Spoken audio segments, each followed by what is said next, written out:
పోయినా భార్య చేత మునక్కాయలు వండిస్తాడు. ఇక వీడు అనుకున్నాడు ఒకసారి, ఎట్లా యాత్రకు పోతున్నాం, వీడి చేత మునక్కాయ వదిలిపెట్టిద్దాం వాళ్ళు కాశీలో స్నానం చేసిన తర్వాత గంగలో వదిలిపెట్టి వాడు జీవితంలో ఉండడే అని స్నేహితుడు ఏం చేశాడు, మునక్కాయ పని బట్టి కొనుక్కొని వాడి చేత వదిలించాడు.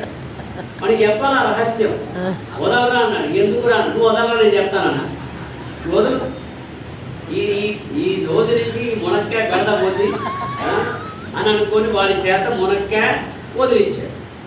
వైరాగ్యం అంటే చెబుతున్నాడు మీకు, ఎందుకంటే కొంతమంది వైరాగ్యం అంటే వాళ్ళకు పట్టని వాళ్ళకి గిట్టని, వాడట ఏదో కొంచెం పుణ్యం వచ్చినా చాలనుకొని కుంకుడుగా వదిలాడట, ఒకడు పెద్ద పుణ్యం రావాలని పనసకాయ వదిలాడట. ఈ పనసకాయ వదిలేందుకు షుగరు మనకి పడదు కదా, అది అందుకోసం వదిలాడు వాడు.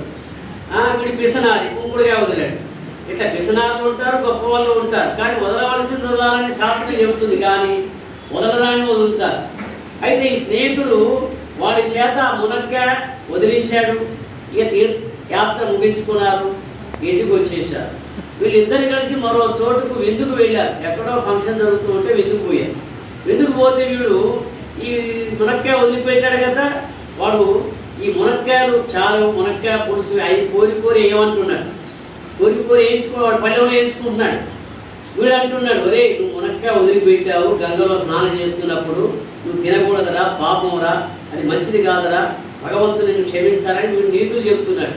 ఏ ఊరుకోరా నీకేం తెలుసు అంటున్నాడు. వీడు వడ్డించుకుంటున్నాడు.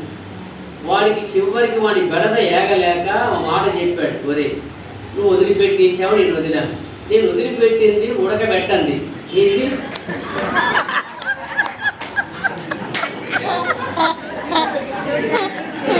ఉడకబెట్టండి కదా, ఇది ఉడకబెట్టింది కదా, తప్పలేదు